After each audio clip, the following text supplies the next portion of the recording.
Alright, so greetings from Pennsylvania once again. We just got done finishing here at Fort Loudon, another one of our French and Indian War videos. Now we're going to head to another fort in the area. This is not a commissioned fort by the colonial government of Pennsylvania. This was one of the private forts, Fort McCord. And as with a lot of the private forts on this side of the Susquehanna River, we're on the west side of Susquehanna River, currently in Franklin County. I'll throw a map up in a little bit of where we are. But yeah, this fort was destroyed by the Indians, and people either killed or taken prisoner. A number of troops, up to about 50 men, did pursue the Indians to a place called Sideling Hill, where about a 2-hour battle ensued that did not go well for the local militia troops. They were defeated in that battle, but we'll talk more about that in the video. Fort McCord is located here in Franklin County, near the town of near a place called Edenville, just north of Route 30. So if I didn't throw a map up already, I will in a moment here. I just showed you the Google Maps image of where that fort is located, but on a larger scale, let me show you where we are. We are in Franklin County. Here's Route 30, and we're kind of up in this area right in here, in south central PA. So that's where we are. So in a moment, I'm going to hop back in the Jeep, Naomi there, and we're going to head off to the site of Fort McCord. And on the way there, I'll tell you more about the fort and what happened there. Just because I'm not always sure what the parking situation is going to be like. Hopefully there's a place we can park and look at the monument there. It looks like it's a quieter location than some of the other locations of these historical markers where parking's a bit iffy. But yeah, I'll tell you about the fort, and then we'll make our way to the possible site of the battle. There's not a 100% consensus on where the Battle of Sideling Hill took place. I'll tell you, I found a site from somebody. I'll talk about that on the way there. I kind of agree with him on where the site was located. So we'll get to that spot about half an hour from here, and then we'll talk more about what happened at the Battle of Sideling Hill and finish up there. So we'll head out of the site of Fort Loudon. I love that view up ahead with the mountains up there. Make our way back up to Route 30, head east to the town of St. Thomas. And then from there, we're going to turn onto the St. Thomas Edenville Road, which will take us up to the area of Fort McCord, which was built in 1756 by John McCord. Once again, this was a private fort built by the local settlers. It was not a commissioned fort by the colonial government of Pennsylvania. And thus, it was not as well built as the fully garrisoned ones were, which is one reason why they were easier for the Indians to defeat.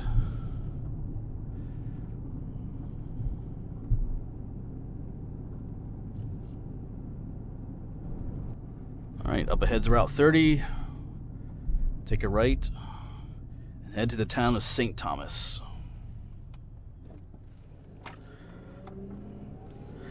Beautiful area back here, though, I have to say.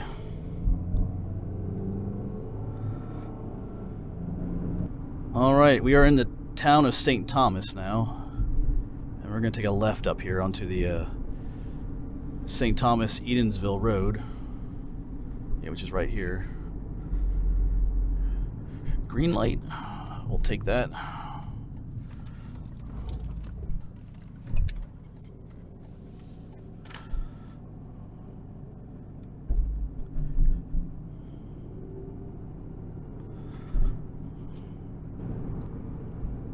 On April 1st of 1756, the Indian chief Shingas invaded the Cumberland Valley once again, which is what we're in. You can see the mountain range up there, the frontier. It wasn't the first time he had invaded this area. He was known for a number of the raids and massacres here in this part of the state. He's responsible for the Great Cove Massacre, which we filmed last fall. So his name was well known in these parts. And he goes by different names too, not just Shingas. And we'll do a biography on him one of these times.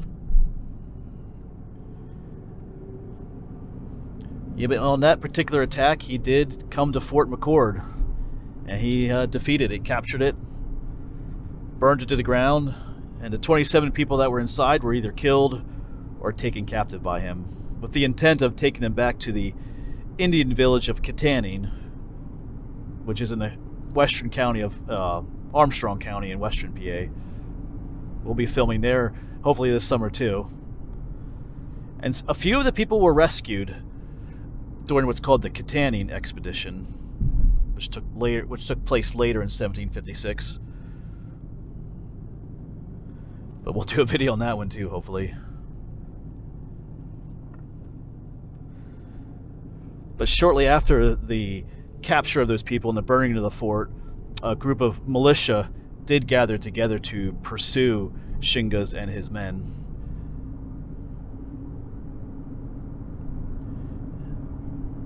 I think it ended up being maybe over 50 men altogether. I cannot find an exact number anywhere in my research. Well, there were some, but they kind of varied once again. Research always varies from one site to the other.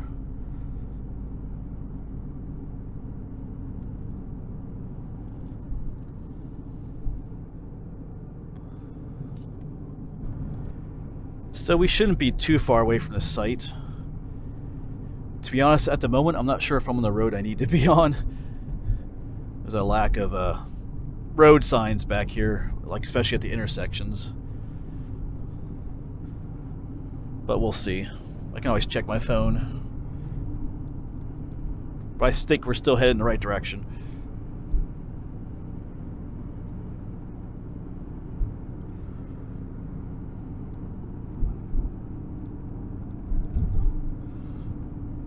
I'm looking for Rumler Road. We should be on what's called Fort McCord Road, appropriately named, and looking for where it intersects with what's called Rumler Road. At least that's the plan.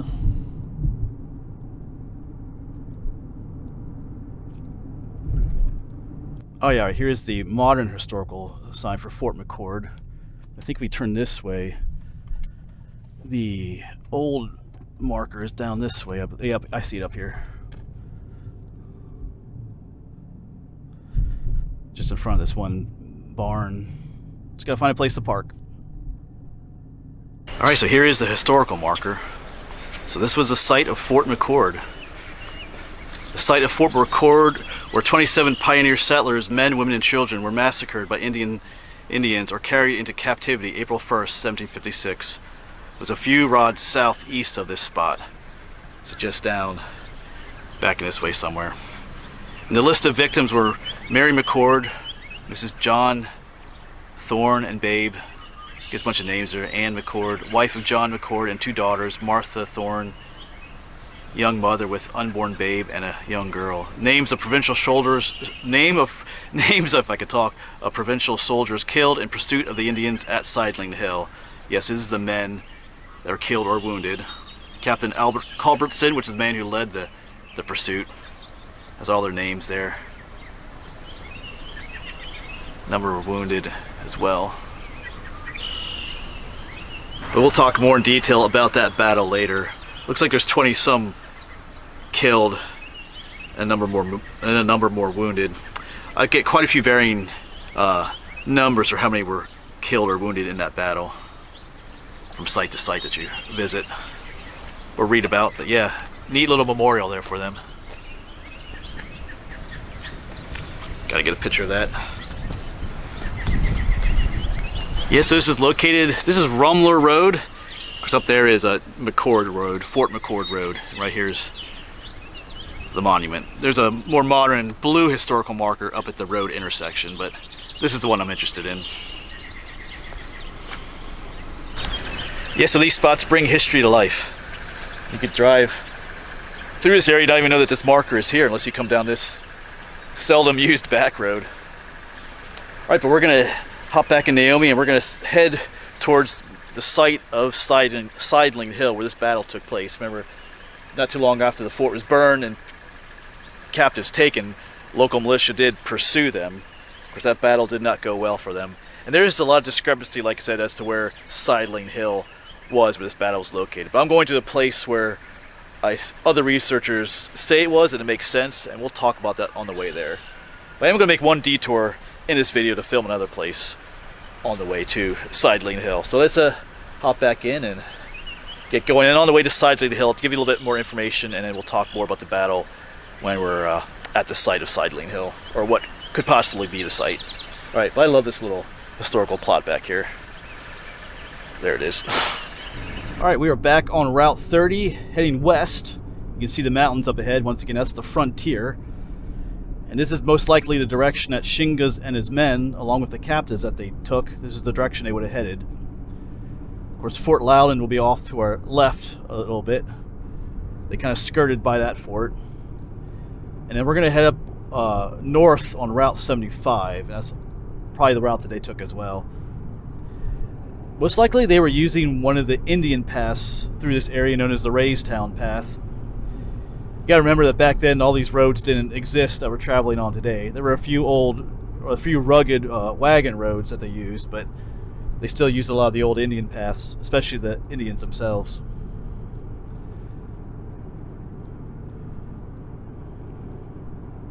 This path would have also taken them up past what's called Fort Littleton, which we will film later today, but we'll pass by it in this video. And it plays into this story a little bit, because when the local militia pursued Shingas and his men, led by Alexander Culbertson, I think he had 20-some men with him, 20 to 30 men with him, but they were reinforced by some soldiers from Fort Littleton, and then a few from another fort too, Fort Granville, which had fallen to the Indians earlier. Or maybe not earlier, at some point around the same time it had.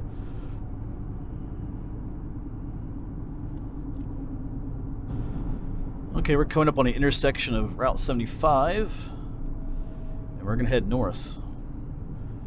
Not too far from Cowan's Gap State Park here. We filmed there a couple summers ago.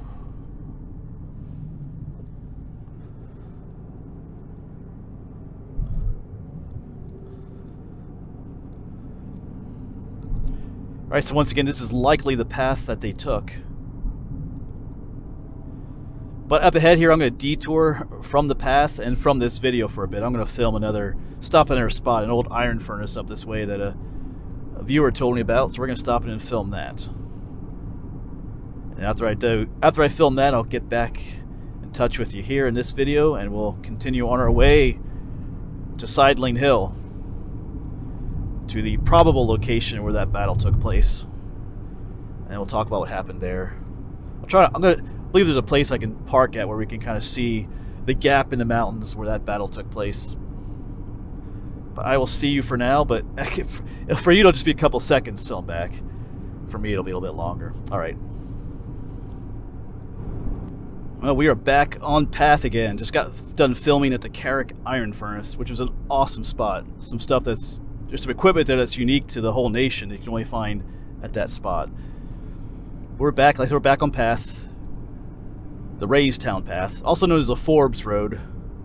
General Forbes used this path during his expedition of 1758 to capture Fort Duquesne. We're also in the area of what's called Burnt Cabins.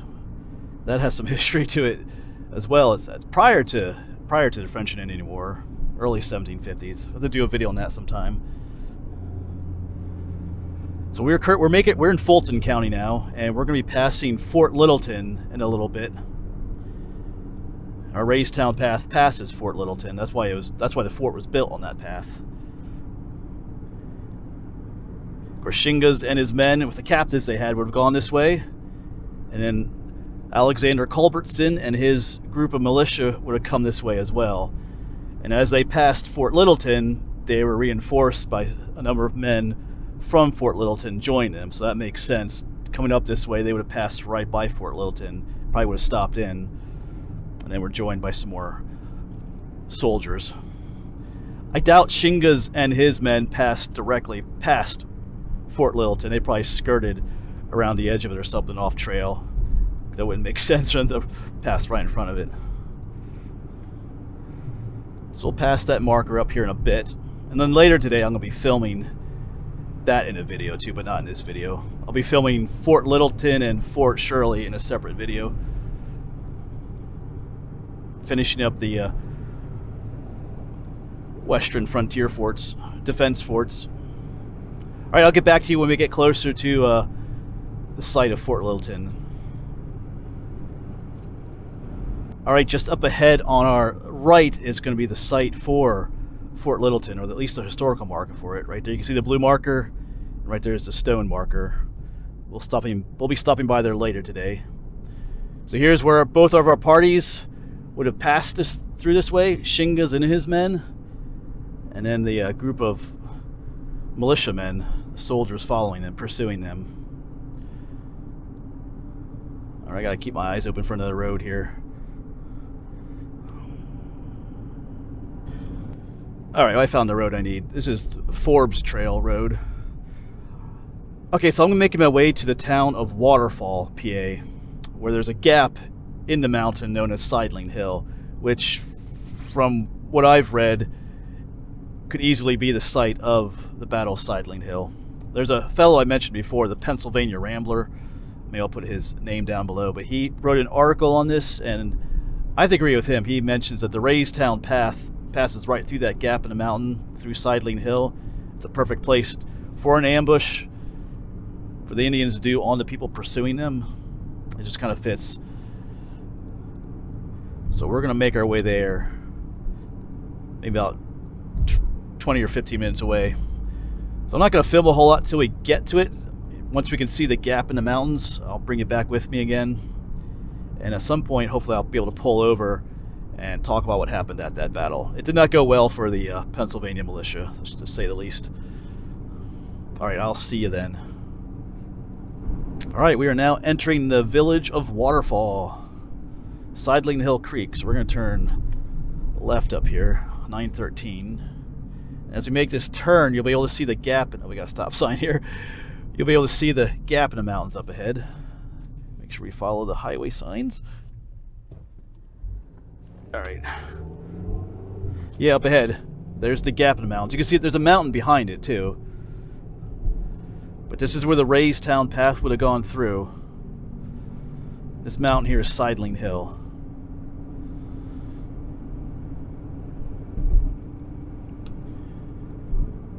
Actually, you know what? It might be the mountain behind it that's Sideling Hill. There might be two gaps here. Oh no, this is the gap right here. Just double checking myself, because up here's the church I want to turn into. Yeah, so the gap up ahead is the one we're talking about. Yeah, so the Raystown Path, that old Indian path, went right through here. And more likely, this is the path that they took. So I'm going to pull off right here. This little church.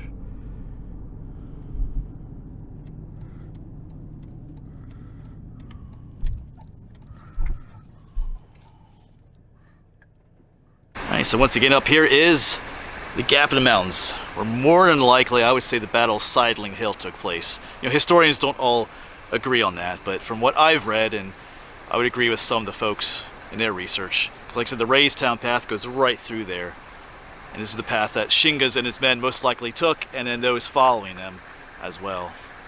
Yeah, so up here is where Shingas and his men were probably taking a break up there, or maybe resting, and Alexander Culbertson and his group of maybe 50 or so soldiers engaged him up in that gap. And of course, it's difficult to know if Shingas and his men knew that they were being followed, but I would more likely say they did. He probably had some men tailing back a little bit to keep an eye on things, any pursuers. So whether or not they chose this spot to wait for the soldiers to arrive, which I'm thinking they did, they probably knew they were being followed, so they kind of waited there for them. And then when they arrived, the battle ensued, a 2-hour battle. But unfortunately for our soldiers, the Pennsylvania dudes, Shingas and his men were reinforced by a number of other Indians who may have been just on the other side of the gap waiting as well. And things did not go well then. Depending on what you read, up to 32, or I read like 32 or 20 of the men in that group were killed, of the Pennsylvania soldiers. There's some discrepancies, because we looked at that monument. I think it has like some 20-some on there that were killed, and then some 17 or so that were wounded. So out of maybe 40 to 50 men that were there were some devastating losses. And the leader, Alexander Culbertson himself, was killed in that battle. So after he died, the battle kind of died down. His men kind of lost courage, I guess you say, once the leader was killed. And during that battle too, some of the prisoners that were with the Indians were killed too. I think there was a Mary McCord, the daughter of Anne. She was killed by a bullet from one of the soldiers. You know, not intentionally, but when you have a fight like that going on in close quarters, and you're shooting at the enemy and your prisoners are with the enemy, that can happen sometimes, unfortunately. And of course, after the battle, Shingas And the men that with him went up to, like I said, the Indian village of Kittanning, which is quite a distance from here, and took those prisoners with them, the ones they had left. Some of those prisoners were rescued in the later Kittanning expedition in 1757. But yeah, the men that were left over from the Pennsylvania militia, they limped their way back to Fort Littleton, I guess you could say, in defeat. It's kind of a sad story, because some of them were probably pursuing, they're pursuing the Indians who had taken captives, but some of them probably had family, loved ones that were taken prisoner, and the pursuit wasn't just to pursue the Indians, it was to recapture, or to, I guess in a way, recapture their loved ones from the Indians. But unfortunately that didn't happen for them, at least this time. So that is the Battle of Sideling Hill. Not a super huge battle in the annals of history, but an important one to this area. So that's looking back the way we came. Of course, this story started not too far from Fort Loudon at Fort McCord, and it ends up here, the gap in Sideling Hill. About a half-hour drive by car, so for them it would have taken maybe several days to get up to this point, both parties. Alright, so that'll be it for this video then. The fall of Fort McCord and the Battle of Sideling Hill. To be honest, like I said, when I make these videos, I always learn new stuff. I never knew about Fort McCord or this battle prior to doing research for this video. So I kind of love learning new things from making these videos. Alright, but I got several more places to film today. Got covered bridge yet, and doing 2 more forts, Fort Littleton and Fort Shirley, in another video. But as always, thanks for coming along in this adventure, and hopefully I'll see you on the next one.